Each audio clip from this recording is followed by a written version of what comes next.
Assalamualaikum warahmatullahi wabarakatuh. Berjumpa lagi dengan saya Eni Nurjanah. Kali ini kita masih akan membahas materi IPA kelas 8 tentang bunyi. Baiklah, materi bunyi yang pertama adalah sifat-sifat bunyi. Apa yang menyebabkan timbulnya bunyi? Bunyi ditimbulkan oleh benda yang bergetar. Termasuk jenis gelombang apakah bunyi itu? Bunyi termasuk gelombang longitudinal karena bunyi merambat melalui rapatan dan renggangan. Apakah bunyi merambat melalui medium? Bunyi memerlukan zat antara atau medium, dengan kata lain, bunyi tidak dapat merambat melalui hampa udara. Perhatikanlah animasi lonceng yang dipukul berikut ini.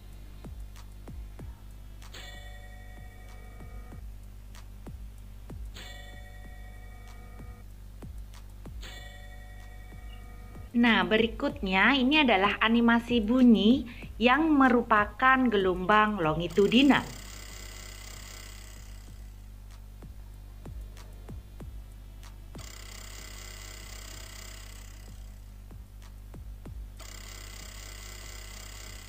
Animasi berikutnya ada bel di sana. Jika udara masih ada dalam ruang silinder kaca, bunyi bel dapat didengar dengan jelas. Dan ketika seluruh udara dipompa keluar dari selungkup kaca, maka bunyi bel tidak terdengar walaupun pemukul masih terlihat bergetar. Masih tentang sifat-sifat bunyi, apakah syarat terjadinya dan terdengarnya bunyi? Bunyi hanya dapat didengar jika ada penerima yang berada dekat atau dalam jangkauan sumber bunyi. 3 syarat terjadi terdengarnya bunyi. 1. Ada benda yang bergetar atau sumber bunyi. 2. Ada zat antara atau medium tempat merambat bunyi. 3. Ada penerima yang berada di dekat atau dalam jangkauan sumber bunyi. Bentuk gelombang bunyi. Untuk melihat bentuk gelombang bunyi diperlukan 2 alat, yaitu mikrofon dan osiloskop. Bunyi ditangkap oleh mikrofon dan diubah menjadi sinyal tegangan listrik, lalu bentuk gelombangnya ditampilkan dalam layar osiloskop. Kalian perhatikan animasi berikut ini.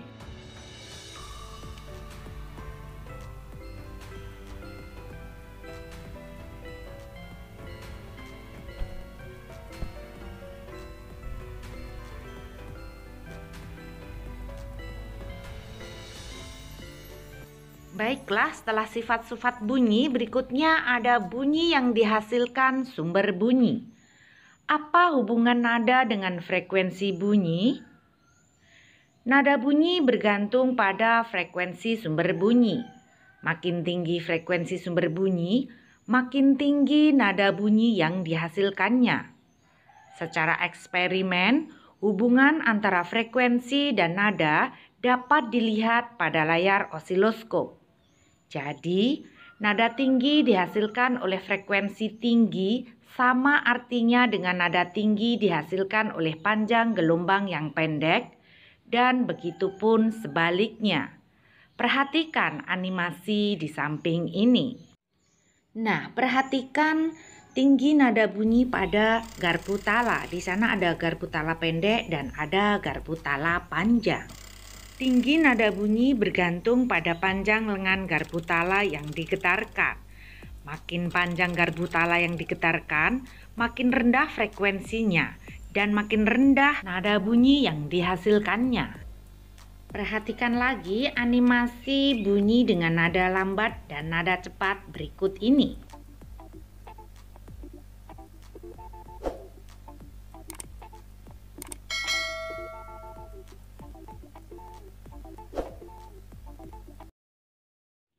Berikutnya, apa kaitannya antara kuat bunyi dengan amplitudo bunyi? Kuat bunyi bergantung pada amplitudo. Makin kuat atau keras bunyi, makin besar amplitudo. Makin lemah bunyi, makin kecil amplitudo. Apa yang dimaksud dengan warna bunyi atau timbre? Pada umumnya, sumber nada tidak bergetar hanya pada nada dasarnya, tetapi disertai pula dengan nada-nada atasnya. Gabungan nada dasar dan nada-nada atas menghasilkan bentuk gelombang tertentu untuk setiap sumber nada. Bentuk gelombang inilah yang menunjukkan warna atau kualitas bunyi timbre dari sumber nada. Perhatikan animasi berikut ini.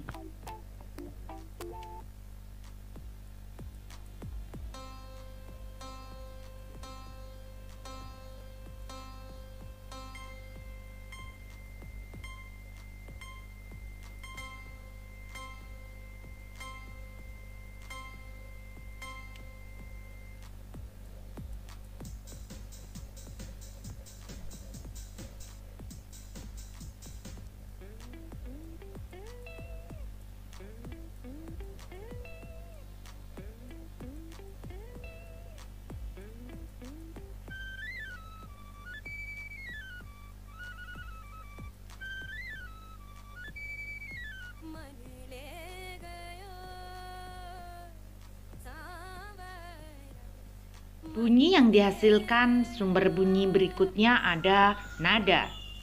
Ada dua jenis bunyi, yaitu desah dan nada. Desah adalah bunyi yang frekuensinya tidak teratur. Misalnya bunyi daun ditiup angin dan bunyi gemuruh ombak di pantai. Bunyi yang dihasilkan alat-alat musik, misalnya gitar, biola, piano, dan lain-lain, selalu menghasilkan jumlah getaran yang sama dalam tiap satuan waktu. Bunyi yang demikian disebut nada atau bunyi beraturan. Perhatikan animasinya.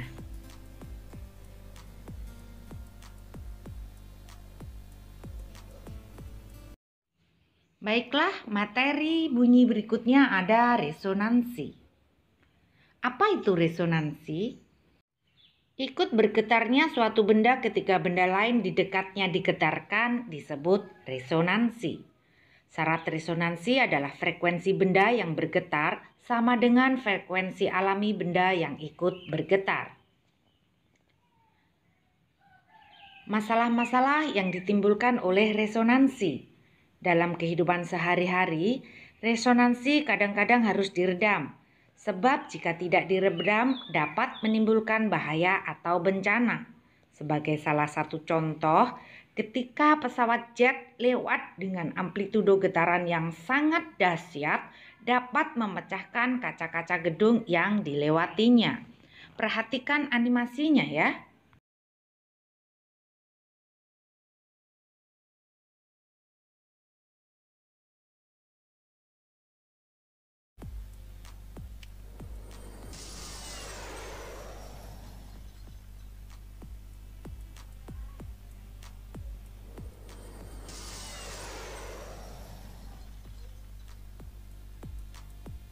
Materi selanjutnya kita akan mempelajari tentang mengukur laju bunyi. Apa definisi cepat rambat bunyi? Cepat rambat bunyi didefinisikan sebagai hasil bagi jarak antara sumber bunyi dan pendengar dengan selang waktu yang diperlukan bunyi untuk merambat. Cepat rambat bunyi sama dengan jarak dibagi waktu. Secara matematis dinyatakan V sama dengan S per T. Perhatikan animasi cahaya kilat terlihat terlebih dahulu sebelum bunyi guntur terdengar.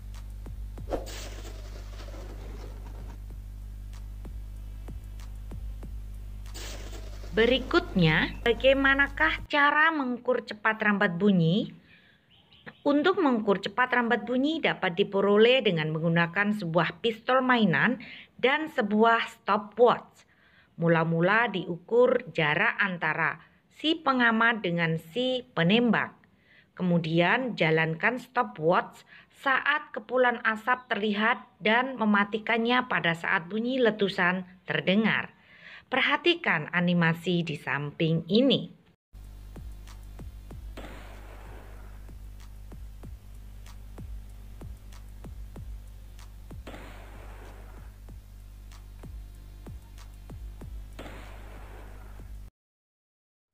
Selanjutnya, samakah cepat rambat bunyi dalam zat? Bunyi merambat lebih baik dalam zat cair daripada dalam gas.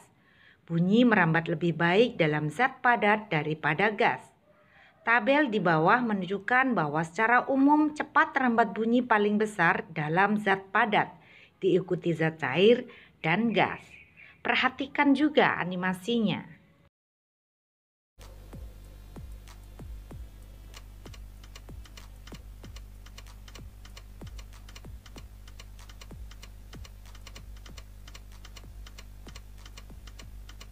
Animasi berikutnya ada suara dapat didengar melalui telepon mainan dan ini membuktikan bahwa bunyi dapat didengar dengan baik melalui zat padat daripada gas atau udara.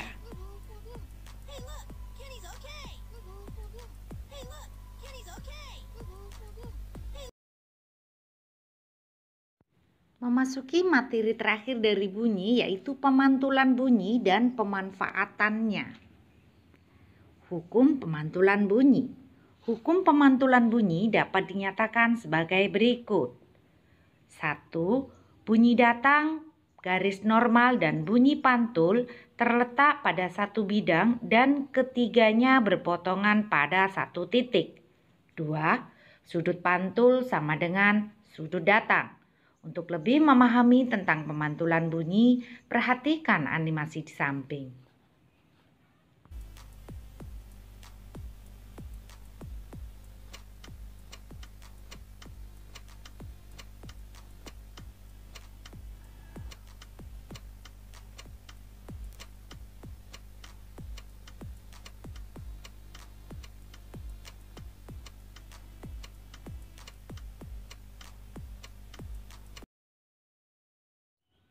Macam-macam bunyi pantul.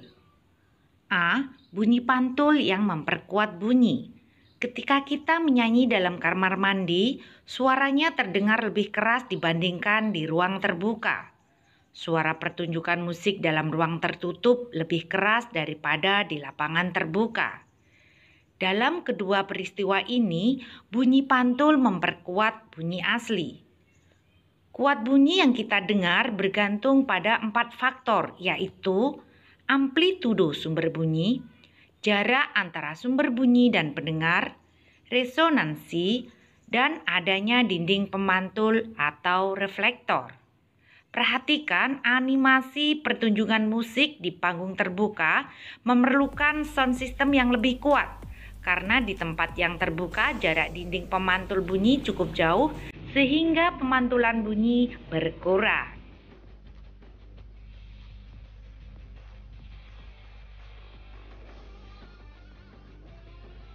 B. Gaung atau kerdam. Gaung atau kerdam adalah bunyi pantul yang sebagian bersamaan dengan bunyi aslinya sehingga bunyi asli menjadi tidak jelas. Jika kita berdiri di tengah sebuah ruangan dan berteriak atau membunyikan alat musik, bunyinya akan dipantulkan oleh dinding, lantai, dan langit-langit. Waktu pantul berlangsung cukup singkat, tetapi bunyi pantul sebagian tidak bersamaan waktunya dengan bunyi asli. Perhatikan animasi gaung berikut ini.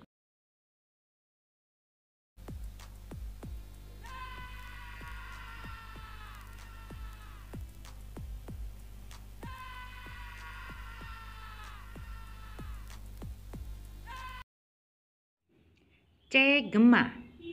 Gema adalah bunyi pantul yang terdengar setelah bunyi asli selesai diucapkan. Jika jarak antara sumber bunyi dengan bidang pemantul sangat jauh, misalnya berada jauh di depan lereng gunung kemudian berteriak, ada kemungkinan bunyi pantul kembali setelah bunyi asli selesai diucapkan. Perhatikan animasinya.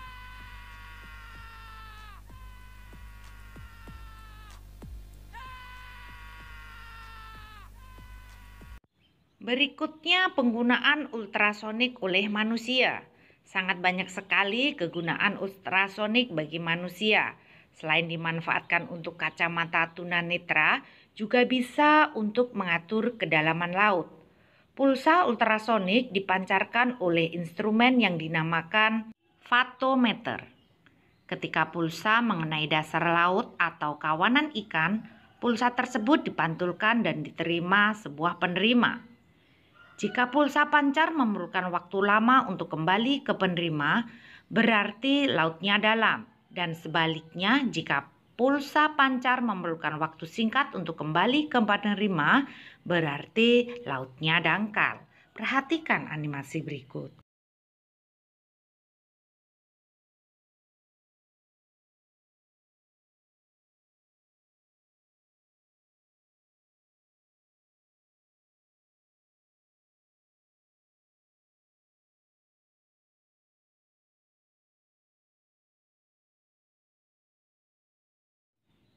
Kemudian penggunaan dalam bidang kedokteran.